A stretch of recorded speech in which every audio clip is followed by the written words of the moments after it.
Perfect. Hello, Allison. Hi, Donna. Good morning. Good morning. I'm so glad we get to talk. It's been a couple weeks, so I just want to let everybody know that we are here with Alison Désir, and I am fortunate enough to get to spend some time with her this morning and not only chit chat, but really talk about the industry and how she has been doing. She has some new stuff going on that I'm excited for her to share. And I'm just thrilled that we get to do this together. We need to do this more often, by the way. So I maybe agree. we can I set agree. something where I just love talking with you. You always have a big smile on your face and it makes me really happy. So welcome. Thank you so much. Happy to be here. Thank you. So I want to first, congratulations is in order. And it's been now, I mean, it's probably been a couple months, but you have a new role at women's running brand Oiselle, and you are the director, tell me if I get this right, of sports advocacy. Is that Yes. correct? Yep. All right. So can you tell us just a little bit about, what that means, kind of what you're working towards, and what this new role is and what you're doing?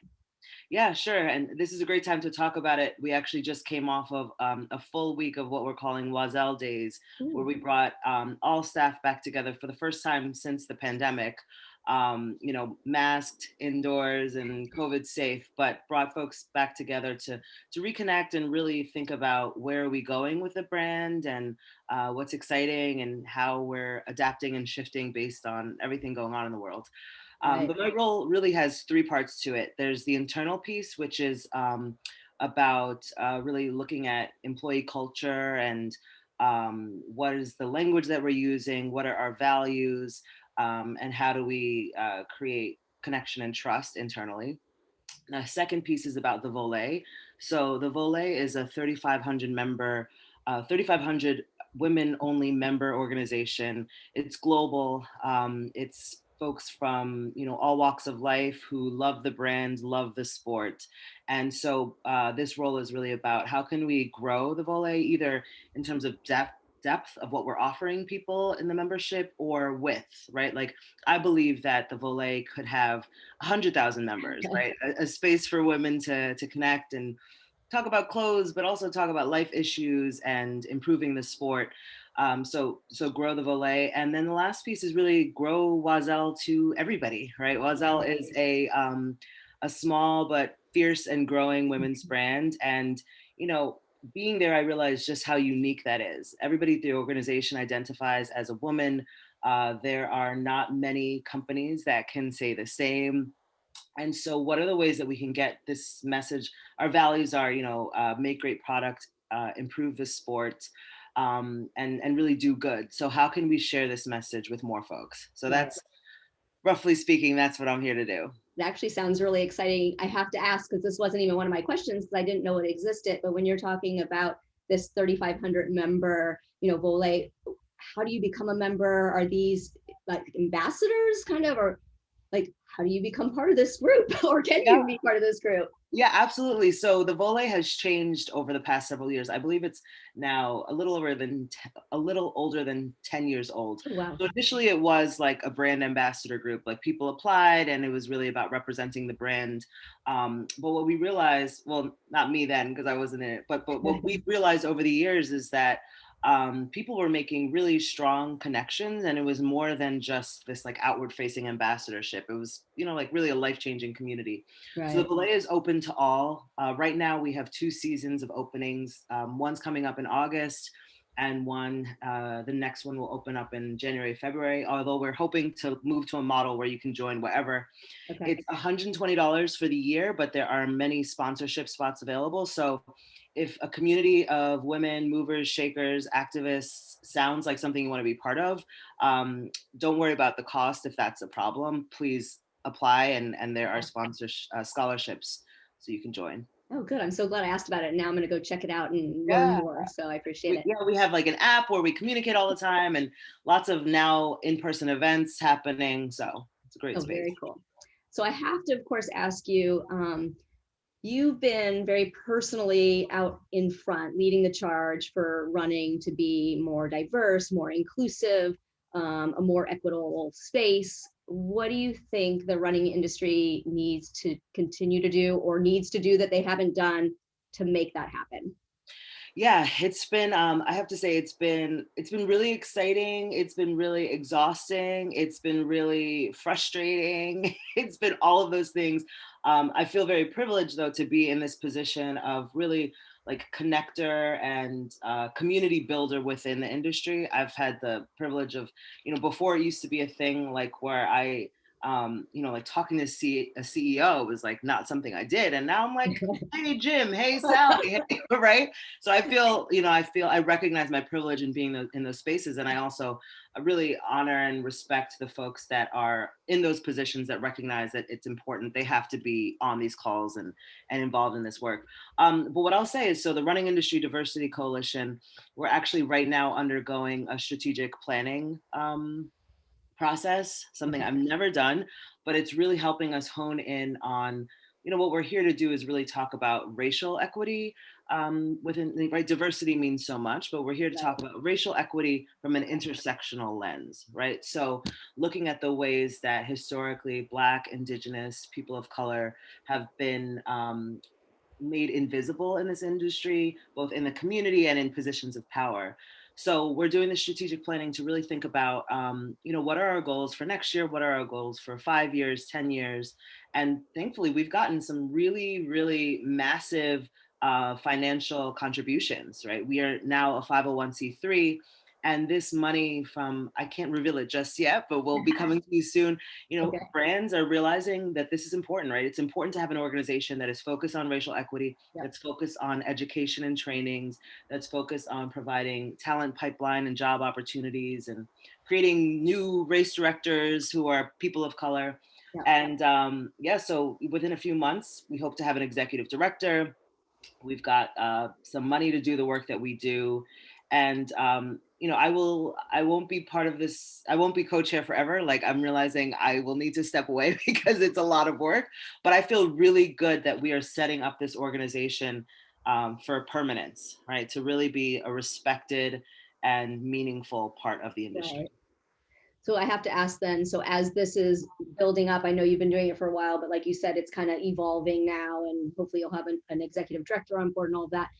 I think most of us in the running industry realizes that we have work to do. I mean, we realize that, but I think a lot of people are also kind of like scared of like how do I do it? With a lot of things in life, right? You're like, you want to do something, you're scared to do it. You don't know if you're going to do it right. How do you move forward? So for something like this, what do you say to, organizers, event organizers out there, race directors, people just in the industry in general, like how do they get started? Like if they're not sure like what that first step is, do you have something that you can like share with them to say, here's how you get started? Absolutely. I first want to, say that we as people who like move and run and walk, and we have a natural proclivity for doing tough things, right? We are people who decide that we're going to do something that's really like impossible, right? We're going to run for a long, long time. We're going to do something really hard and that's not always fun, and we're going to get through it. So I think that as endurance athletes, as people in this space, we are set up to do this well. Yeah. In terms of how to get started, I think, a lot of this, there's personal work that needs to be done in order to be applied in this professional systemic space. So I think for a lot of people who hold privilege, right? So me, I'm a Black woman, those are my marginalized identities, but I hold privilege in that I'm able-bodied, I'm middle class, I'm well-educated. So it's hard for me to see when my able-bodied privilege is showing, right? I don't spend my day thinking about all of the obstacles the world presents Right. or would present me if I were in a wheelchair, because that's not my experience. So from a personal space, white people and people with privilege have to start thinking about what are the ways that I'm privileged in this space? What are the ways that I go into meetings and I don't think about the fact that it's all white men in Right. particular in this Yeah. industry, right? Dawna, I know you know that, being the woman who behind women's running, right? Like the fact Yeah. that we had to create an additional space. So Yeah. I think the first thing is just building an awareness about your privilege, because that will allow you to see things more clearly. And then it's about, really, this work is about making sure that more people have access to the sport and access to opportunities and power. So, I was really excited to see that. I believe it's the Hard Rock 100 has started to look at the percentage of next year they want to commit to having more women at the starting line. And my question is, what was the racial diversity of that group? Right. How many people were Black? How many people identified as Indigenous, right? Right. So start asking yourself those questions, and know that you will make a mistake, you will offend somebody, you will get something wrong, but you will have the opportunity for redemption. Yeah. And this is not, we say it's an ultra marathon with no medals. Like it's long work, Yeah. and we may not see the fruits of our labor. Yeah. So, but I get it. I get it. Like it's scary to have conversations about stuff that you don't know the language, and you don't want to offend people, but guess what? You will, right? Don't men offend people who identify as men offend me all the time because of patriarchy, but we move through that, Right. right? So it's I would say that it's both a personal journey, but it's also about um, redistributing power and access Yeah. No, so within I your love events. everything you said, I think, because for me, I hear a lot of times like people just, I mean, they're honestly scared to not do the right thing. They're worried they're going to do the wrong thing. And so you're kind of saying, no, just, move forward, and you Yeah, probably will offend somebody, but as long as you are moving forward and you are attempting and you are trying, and then hopefully more and more resources will be out there for everybody also, so that somebody can say, hey, here's the first step. Like, here's what you exactly. can do to just start moving forward and stop having being scared stop you. You know what I Being mean? paralyzed, right? Like paralyzed from fear. And there are already some really useful tools I want to draw everyone's attention to. Jordan Mary Daniels put together this toolkit that really moves beyond just land acknowledgements. So what are ways that many of these, the trail runs, but really all wherever we are, we're on Indigenous land. So wherever your race is taking place, what are the ways? Do you have a relationship with Indigenous communities? Right. You have, even broader than that, do you have a relationship with the communities that you run through in general, right? And that might not be something you're even thinking about, but where are your vendors coming from? Wouldn't it be cool if you have like local vendors involved? Yeah. If you're going through neighborhoods that are under resourced, what are the ways that you going through that neighborhood can contribute to the growth of that community, right? Because you want to have a long-standing relationship with where you're Absolutely. doing your event. Yeah, So win-win for everybody then, right? exactly. Then people aren't like annoyed. I know that in New York, even for the marathon, right? People are pissed when the streets shut down. But if you have a relationship and people feel like they're part of the process, that can change. Yeah, no, absolutely. So now I have to ask, so it's been over a year, but with Ahmaud Arbery's murder in Georgia, like that definitely, I think, opened a lot of people's eyes about like the dangers of running while Black, right? So do you think, I mean, it's such a hard question to ask, right? But do you think there's any positive change that has come from that? Or do you think positive change will come from that if it hasn't already? Like, what are Yeah. your thoughts? I think it is a difficult question. And I think, excuse me, for me it's something that like when you're Black, like this is a reality that from a young age, right? And there are conversations around that I think about that I'm going to have with my son soon. He's only 2 years old, but around police and to be honest, not trusting police, and being cautious and making sure that he knows his rights. So this was not eye-opening or shocking in any way. I mean, it was heartbreaking, and it was really personal for me because my son was I didn't, my son, I didn't have a son before. Right. But I think like something that has been really meaningful is that the murder of Ahmaud Arbery, the injustice, allowed white people and many people who never considered what it's like to be in a different body outside, that there are differences. And it allowed people to start to think about, well, within my running group, like there's mostly white folks, right? And we don't think about these issues, and we don't think about how running through a suburb at a certain time of day has different implications for people. Yeah. I like to think that white women, we should have this understanding, because as women, we know that running in a sports bra could put us at risk for being killed, right? Yeah. So I think that his murder, and but really honestly not the murder, because many people were not unaware of it when it happened, but I think the conversation and the awareness that the industry had not focused and given his story and his life Yeah.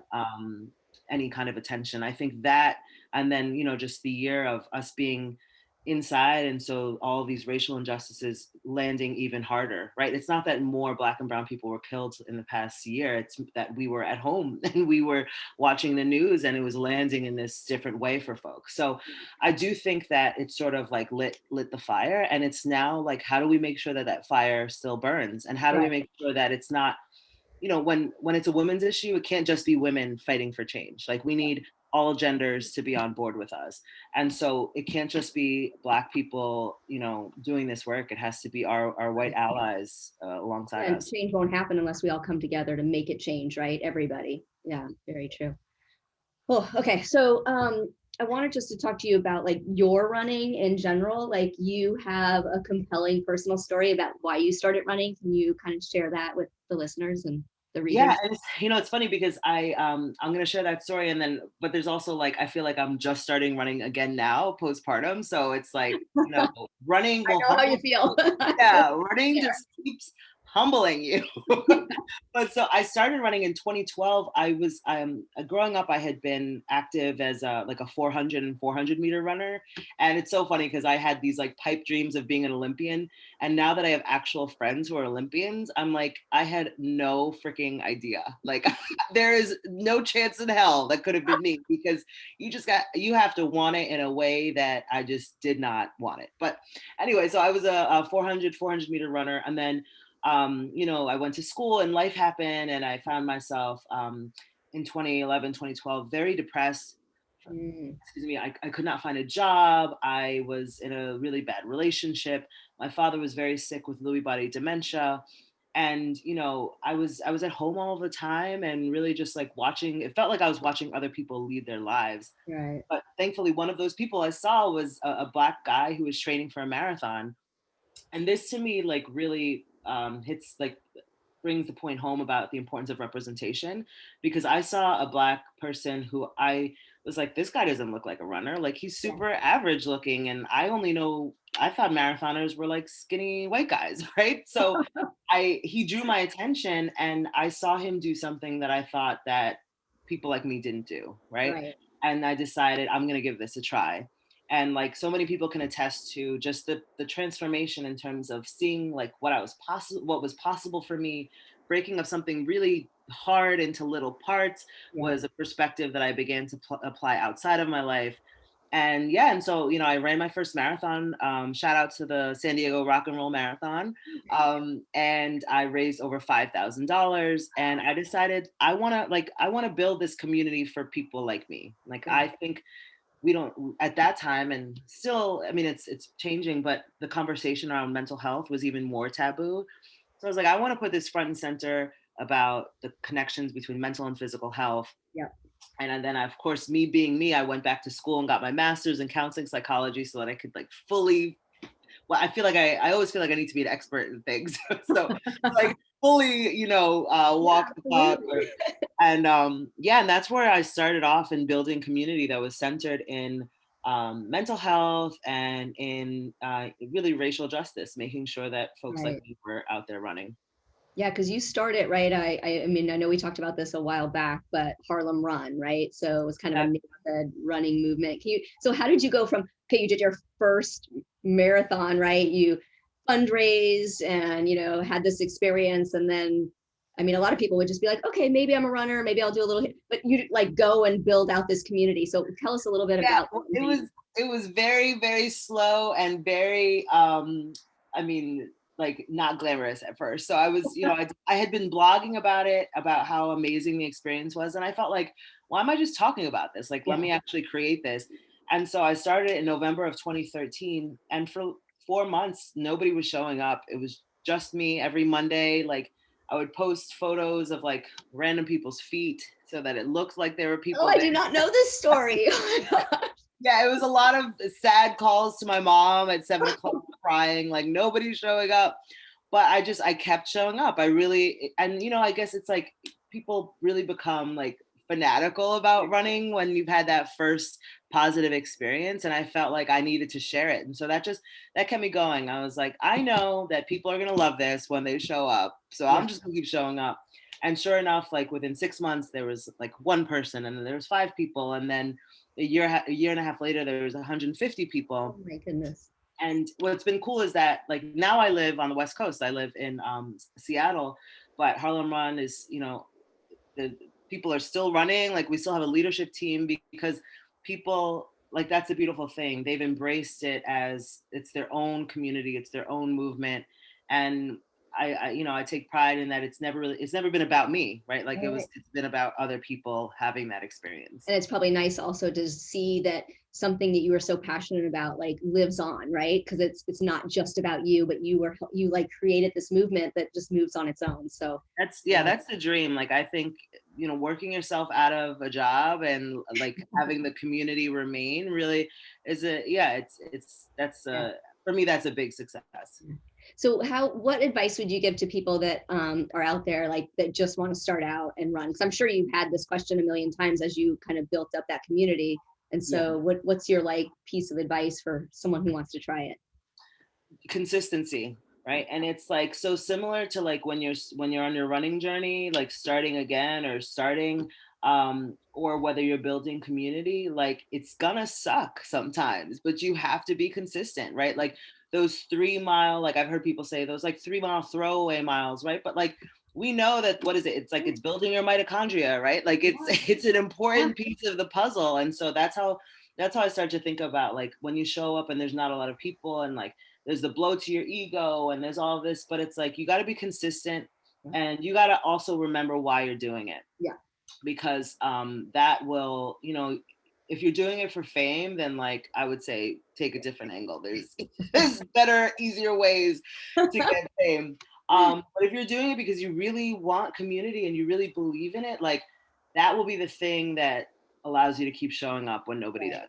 Right. Okay. So now we're going to fast forward from, your first marathon and kind of starting Harlem Run to 10 plus years later, and you're a mom. So you have a And starting again.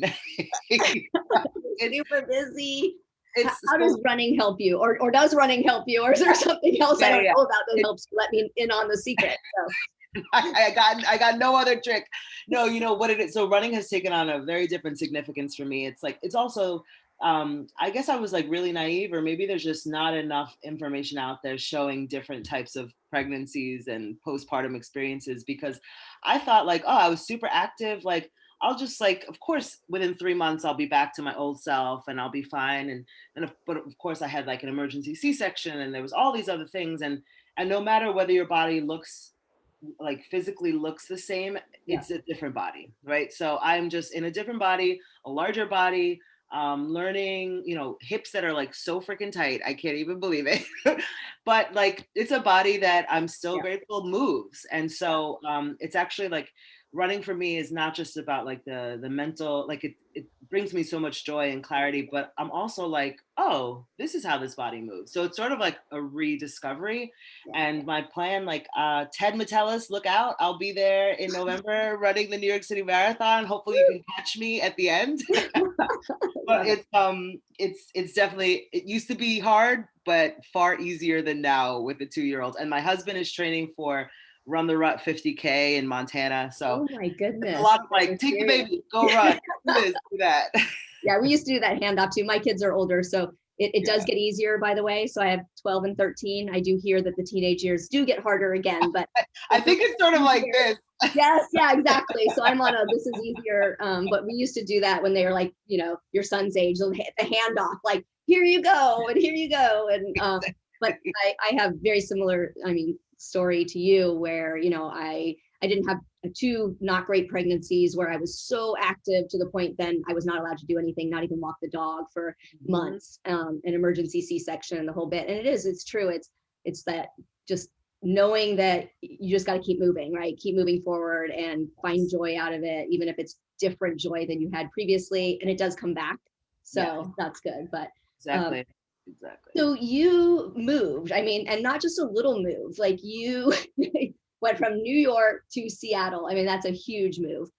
How is that? What do you miss about New York? What do you love about Seattle? Like, how is everything going with that move? So what I miss most is my community, right? Like we went back just for really 24 hours to celebrate Juneteenth and host an event there. And it's the kind of thing where you walk down the street and people are like, Allison, I'm here. Like people just know you, particularly Yeah. in Harlem. Like that's just the feeling. So Mhm. I miss that because in many ways, like, I mean, everything here is new. What I don't miss is this, like I had this feeling that was like, I'm a go person. And that just was like amplified in New York. And it felt like there was like, if I was sleeping, somebody else was working and I should be working, right? Yeah. And I just wanted to get out of that trap. Yeah. So I'm grateful for that. Seattle is definitely a much calmer lifestyle. And it's beautiful. Like this is what we really wanted. I want my son to be like hiking and fishing and sailing, and I want that to really be so natural for him. Yeah. So that's what I love. And we have a house. Like I can't even believe that. Like when the mortgage comes, I definitely believe You it. believe But it. but that's something like we're a little outside of Seattle, but it's like that's not something that really would have been possible for us in New York. Yeah. So Yeah. it's great. And I'm meeting all these folks here in Seattle who are building community, who have been so warm and welcoming. I think I might there's a like a weekly track series in the Shoreline district out here that's cool. So running makes it so easy to meet friends, right? It's like you don't know anybody, you show up, you start talking to people. So I'm really grateful for that. Yeah, no, absolutely. And I think even through the whole pandemic, at least for me personally, I found like I have a small running group of women that we all usually really early when school is on. It's summer now, but get up really early and run before we have to get the kids off to school. And it made such a huge difference during the pandemic that I still had this, even though we were seeing nobody, I had this very small group that we met and we ran, you know what I mean? And it was funny because in the beginning we ran like this far apart, and then you Right. saw as the year went on, we got closer and closer, and then we're like hugging goodbye and whatever. But it was so nice to have that community. And it's true, when you move or you are in a new location, I always found it being very welcoming. So that's wonderful. Absolutely. I think, that's the thing, like as an adult, it's harder to make friends because like, where do you just like talk to people, and where are Absolutely. you allowed to have play? And Yes. that's really what running is about, what the community is about. Yeah. And I'm pretty shy too. So that's the other thing. Like I'm That not. is hard to believe, Oh my Dawna. gosh, I cannot make friends easily. It's usually people coming up to me, and then I am very shy. And when you were just saying like people in the streets are yelling, Allison, Allison, I'd be like, oh my God, like running and ducking. But I do find like if you find those things that you're really passionate about, it is such a nice way, even if you are shy, to be able to make really good friends because you have this, thing in common or whatever. So well, I only have one more question for you, and then I will let you share if there's anything else. But I always ask this question at the end of our interviews, and I know you said you're doing New York, so I did hear that, but I want to know if there is like one race on your bucket list that you, whether it's a year from now, 10 years from now, that you really want to do. What is that? Yeah. Man, there's so many. Let me think. So for the sake of this, I mean, I really want to do a multi-stage race.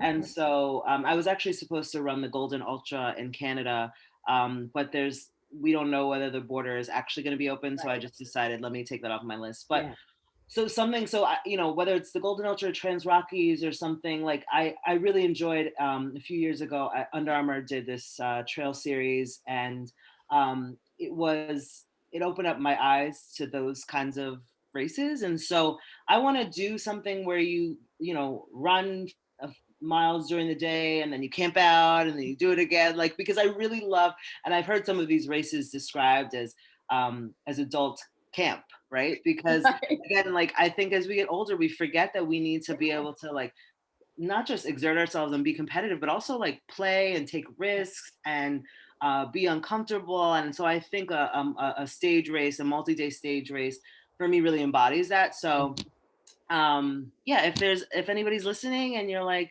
you want to have Allison at your race, I would love to be there. Yeah, I was going to say, and let me know where you go, because I have not done a lot of it, and especially living in Florida. I even do less now. When I lived in California, I did more, but I love trail running so much. Like there's something about just being on the dirt for me that is so special. And so I'm listening to you say that, and it's not on my bucket list. I'm like, should that be on my bucket list? Yes.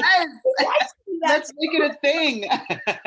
So let me know where you go. Yes, I will. So no, this has been wonderful. I do want to ask you, like, is there anything like I left out that you want to share that you feel is important for our readers or our listeners of, this webinar? Yeah, I would love to share that I'm working on a book that's set to come out in October 2022. And the book really it tells my personal narrative, but it also tells the running boom story from a different lens, and centering the experience of Black and Brown folks in running. And so I working on it now, set to release October 2022. I hope that it's something that everybody buys and it gets on the New York Times bestseller. But really, no, I hope that it's something that similarly, like lots of folks have had their eyes opened. And I think I hope that this book offers that experience, but also offers some tools around what can we do to make this space more inclusive. So look out for that coming soon. And yeah, like I hope to see you at the industry conference in February, right? Oh, February. And absolutely. Yes, in February in Orlando. I'm excited. so We'll come maybe up and met say like hello. this a couple times, but it'll be fun to meet in person. Uh, Exactly. and then we'll have to do this again when your book does come out and be I able would to talk love that. about it. I know it's a little ways off, but do you have a working title that you can share or not yet? So yeah, so it's the title is The Unbearable Whiteness of Running, which is a play on the book The Unbearable Lightness of Being. And so the concepts of light and weight are part of the book in terms of like what is the weight that you carry of like the mental weight Yeah. of some of this stuff. And yeah, so Unbearable Whiteness of Running coming October 2022. Wonderful. I will look forward to talking to you again all about it when that happens. And again, seeing you probably really soon. But thank you so much for taking the time. I know you're busy. I know you work full time. You're a mom. You just moved, like so much going on. But I really appreciate it. And it's always so nice to catch up with you. So thank you. Thank you for the platform. I appreciate it. Absolutely. All right. Have Leah come back in. Thank you so much. Yeah, this was so fun.